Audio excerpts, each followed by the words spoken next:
I'll be reading Matthew chapter 26, verses 1 through 16. When Jesus had finished saying all these things, he said to his disciples, "As you know, the Passover is 2 days away, and the Son of Man will be handed over to be crucified." Then the chief priests and the elders of the people assembled in the palace of the high priest, whose name was Caiaphas, and they plotted to arrest Jesus in some sly way and kill him. But not during the feast, they said, or there may be a riot among the people. While Jesus was in Bethany, in the home of a man known as Simon the leper, a woman came to him in an alabaster jar of very expensive perfume, which she poured on his head as he was reclining at the table. When the disciples saw this, they were indignant. "Why this waste?" they asked. "This perfume could have been sold at a high price and the money given to the poor." Aware of this, Jesus said to them, "Why are you bothering this woman? She has done a beautiful thing to me. The poor you will always have with you, but you will not always have me. When she poured this perfume on my body, she did it to prepare me for burial. I tell you the truth, wherever this gospel is preached throughout the world, what she has done will also be told in memory of her." Then one of the 12, the one called Judas Iscariot, went to the chief priests and asked, "What are you willing to give me if I hand him over to you?" So they counted out for him 30 silver coins. From then on, Judas watched for an opportunity to hand him over.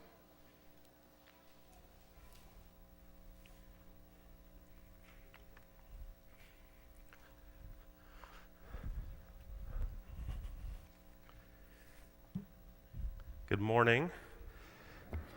I want to thank Stewardship Commission for pushing to have a series on stewardship that is not about money.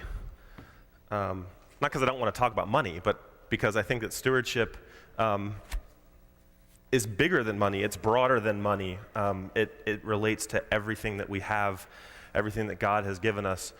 And so we're going to do 3 worship series and 2 Sunday school series on stewardship, this Sunday, next Sunday, and then the 27th. And those are going to focus on time, creation, and our bodies. So this morning we're talking about the stewardship of time. And the story that you just heard is one that really has a really important stewardship lesson when it comes to money or resources, right? Because the disciples get all indignant because this woman smashed this jar and used this really expensive perfume for something that they could have used that money to feed the poor. And so Jesus has some really important things to say. But I want to say that I think the story also, and the broader context of that story, says a lot about the stewardship of time. And so we'll get to that as I speak here. But what I wanted to talk about is that when we talk about time, when we look at the way time is talked about in the scriptures, specifically in the New Testament, the Greek language has 2 words for time, and those 2 words are chronos and kairos. Chronos, kairos.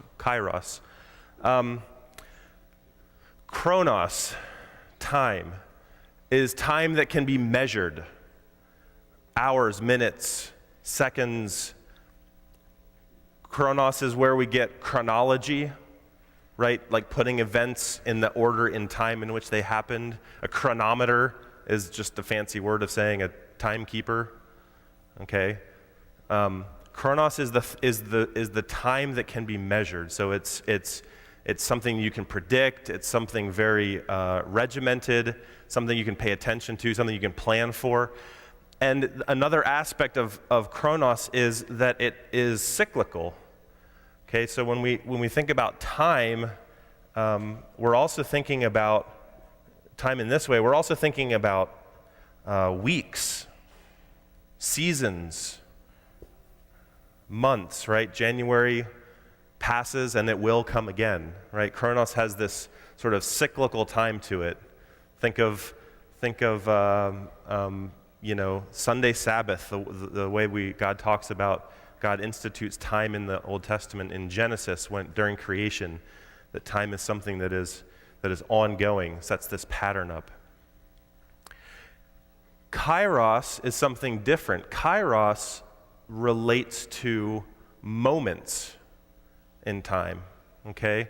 Kairos relates to points in time that we don't really think about how long they last, right? They're just these moments that we can sort of look to and experience. They're an opportunity, okay? So in our text at the very end, when Judas goes to the chief priest, it says they looked for an opportunity to kill him or to betray him, to hand him over, right? So they looked for a kairos, that right moment, right? That right moment in time. And so what can happen in kairos can be these moments that we have throughout our lives that sort of give us meaning when we string them all together, when we pay attention to all these moments we've had, and they potentially can give us meaning, can give us a direction, a purpose. They can help us to understand our past. They're things that we can look back to understand ourselves along this line. So you've got these two ways of looking at time, chronos and kairos, that are pretty different. But what I want to say is that I think the scriptures emphasize that the two are part of an indispensable whole. The two need to go together, okay? They're also, different enough that they can cause some differences in the way we are. I mean, people who operate by their watch, right? And they have the times, they are watching, they're keeping an eye on their watch, they know what's going on, they have everything planned out in the future, and people who live in the moment, right? And we sort of each of us sort of tends towards one or the other as we go through life. And those of you that know me will notice that I'm wearing a watch probably for the first time you've ever seen me wear a watch, okay? So I probably tend towards this living in the moment. But I was at summer camp, and when you go to summer camp, it was drilled into me that you have to have a watch because you have to make sure you're on time, because I was never on time. So I was at summer camp a couple weeks ago and needed to have a watch, and so it hasn't come off yet. And now I look at it in a paranoid way all the time. But we have this way of viewing the world. There's a little bit of dissonance because some of us operate a little bit more like this, some of us operate a little bit more like this, and even our experiences of things can kind of go from one to the other, right? Like the first 15 minutes of the sermon feels like kairos, right? And then after 15 minutes, right? My pastor growing up, he came from, his dad was a pastor, and they had 4 or 5 boys. They all sat on the front row, and the clock was right in the middle at the back, right? And so at about the 20-minute mark, 25-minute mark, at some point, all 5 boys would go like this. Right? And that was the cue to dad, okay, time's up, you're done. That your kairos moment is over, right? I have cousins that were living in Philadelphia, and they were experiencing kairos time. They lived in a neighborhood in which a lot of people knew each other, and so when they would walk down the street, it'd be like, "Hey, how's it going? Oh, great! I just made some tea. You want to come up?" And they'd come and sit on the porch, and they'd hang out, and the kids would play, and all of their sort of free time, evening time, was kairos time. It was just living in the moment as things happened. And then they experienced this disorientation because they moved to another place, and where they lived there, it wasn't the same way. You had to make a schedule. You had to call someone ahead, and put it in the calendar. That was really disorienting to move from one to the other, to live in kairos time and then to go to chronos time and then have to schedule everything and put it on the calendar. It didn't really make sense. But again, I think these two go together, and I think they're both highlighted in the scriptures. So again, in Genesis, God begins this cycle, right? This cycle, and it says there was morning and there was evening the first day. There was morning and there was evening the second day. And so you've got this cycle of time, of morning and evening, of the weeks. You always get through 6 days of creation, and then you go to Sabbath, and that sort of begins this whole cycle. But at the same time, Genesis starts by saying, in the beginning, right? Meaning there is a beginning. And our scriptures go through to some vision that's some clear some places, foggy other places, but there is sort of an end, the day of the Lord it's talked about sometimes. There is an end of sort of the way we know time. So I think these things go together. What happens if we live in one or the other, I think, is that it can get kind of weighty, especially if we live in Chronos time. If we live in Chronos time alone, all we understand is repetition. All we understand is futility. Things aren't really going anywhere. So Ecclesiastes starts, the philosopher starts with this description of time that's just really bleak because there's no good ending to it. A generation goes and a generation comes, but the earth remains forever. The sun rises and the sun goes down and hurries to the place where it rises.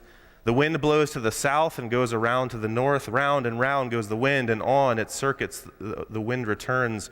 All streams run to the sea, but the sea is not full. To the place where the streams flow, there they continue to flow.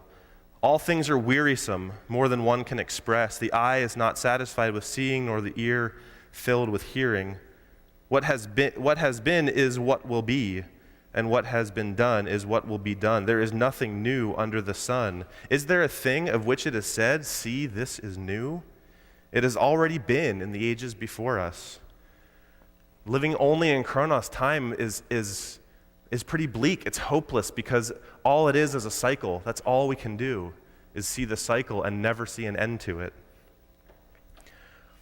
I would say living in Kairos time as well can be problematic too. I had a friend in college that we had a conversation about spirituality one time, and he was an avid golfer, and he said, spirituality for me is that moment. I was just there a couple weeks ago. I was out golfing with a couple friends, and it was dusk, so it was just starting to get dark. And we could barely see the ball, but we wanted to do one last hole, and I teed off from the hole, and I could barely see the ball, but I got the perfect swing. And I didn't even have to see where the ball went. I just knew it was straight down the middle and as far as it would go. And that's spirituality for me, those moments.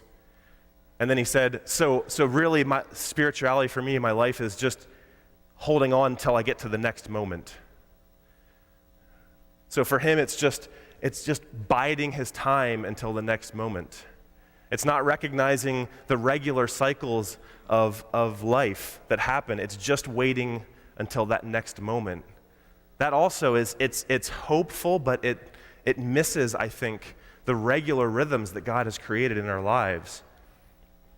And so both are important. So I would, if I'm going to draw it, I don't know if it's helpful or not. I kind of like to draw things to help me see it.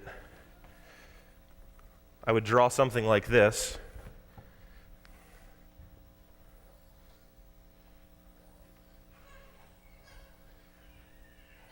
All right, so we have these cycles of life that are ongoing, seasons that we can predict, patterns of life and death and growth, and they keep coming back around again. We're always going to be planting, we're always going to be harvesting, we're always going to be starting a new school year, and we're always going to be getting ready for summer. But there's a directionality to all of it. When God intervened and brought in Kairos time, the time of these important moments that pointed to something else, God didn't break up Chronos time. God didn't come into Chronos time, which the world was experiencing, and just tear it apart. God redeemed Chronos time because Chronos time was something that was laborious and hopeless. God redeemed it, made it something that had an end, that had a purpose, that had a meaning the whole way through.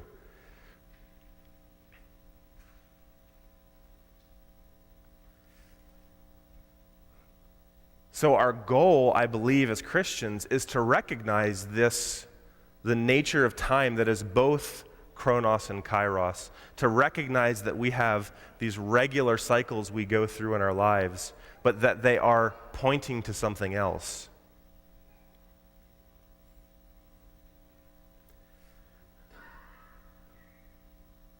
And when we look at it like this, when we look at these cycles that are going around but that are ultimately going somewhere, I think we are reminded, I'm reminded, of time as a gift.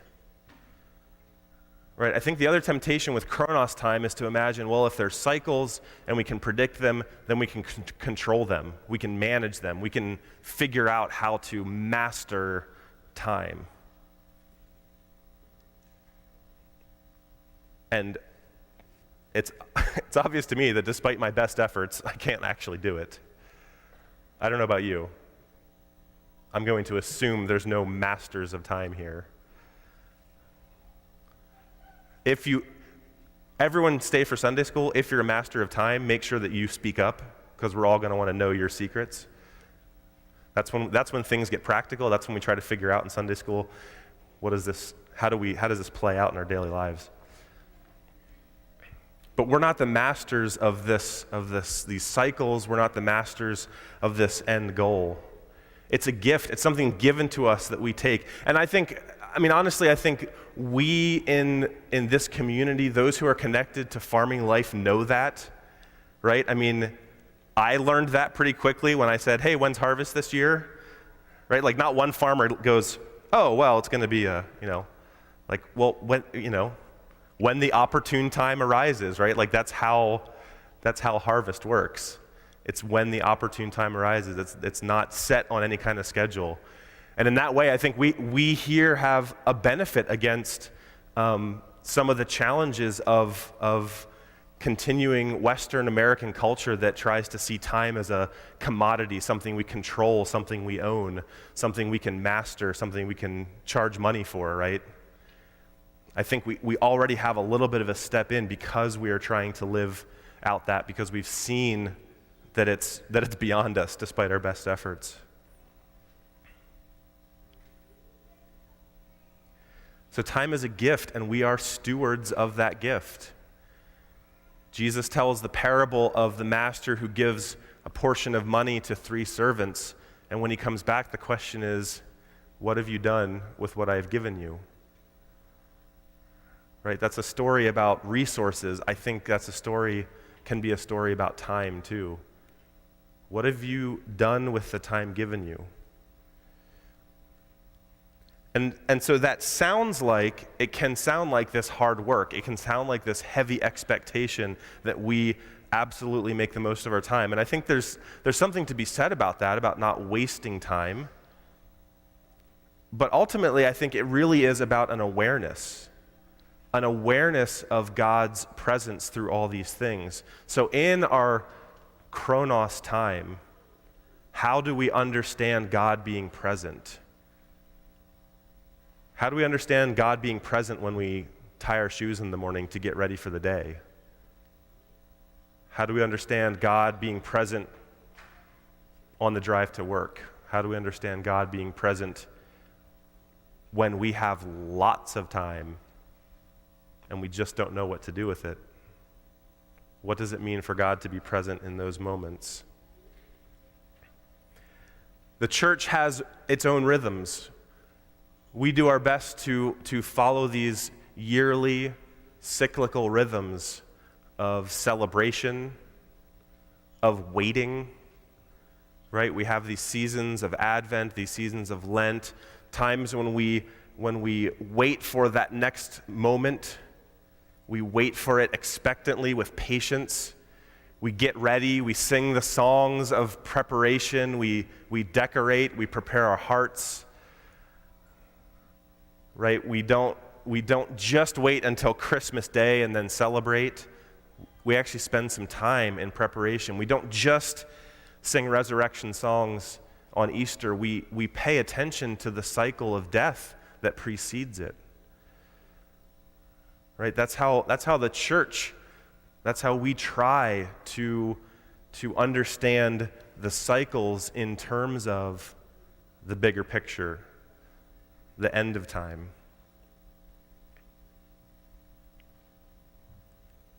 So how do we do that in our own lives? How do we do that in our family lives? How do we do that in our daily lives? I think is the question, to be able to step away from the busyness, to be able to step away from the tedium of our cycles of work and whatever it is that gets us feeling like we're just an automaton sort of in the system. How do we get out of the matrix? I don't have practical answers. That's what Sunday school's for. So everyone, please make sure you come back for Sunday school. That's when we try to talk with each other about practically what does it mean to live this out? What does it mean to understand all of our daily rhythms as a rhythm of God? What does it mean to understand our rhythms as being something that points towards the other time? What does it mean for us to practice waiting in the church as a sign of the waiting that we are doing for the end of time? And therefore, how do we practice waiting in our own lives so that we stand as a sign of something different than what the world is doing with one-click shopping and whatever else we're doing that just brings information to our fingertips? How do we wait patiently? How do we find meaning and God's presence in a meal, in our preparation for bed, in our waking?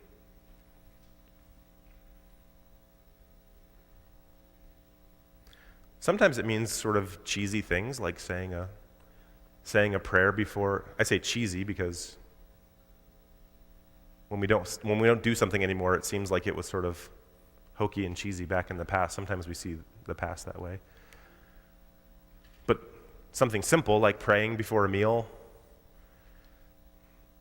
When the girls would wake up, we used to sing, I owe the Lord a morning song of gratitude and praise for the kind mercy he has shown in lengthening out my days. We know those songs, right? This is the day that the Lord, don't make me sing by myself, that the Lord has made. We will rejoice and be glad in it, and be glad in it. This is the day that the Lord has made. We will rejoice and be glad in it. This is the day that the Lord has made. In the story of Jesus and the woman with the jar and the perfume, like I said, it's about resources and money, but really it's about time. Jesus' rebuke wasn't really about the money. It was about the time. He was saying, the time is now. I am here. I'm not always going to be here. Recognize, see me, see that I'm here. That's our challenge. How do we see Jesus with us in the daily cycles of life? How do we understand the cycles of life as a gift that are pointing towards a bigger reality? That's our challenge moving forward. How do we hold Chronos and Kairos together the way Jesus did? That we can experience joy and hope and renewal in our lives and point to the day when God does make all things new. And all God's people said, Amen.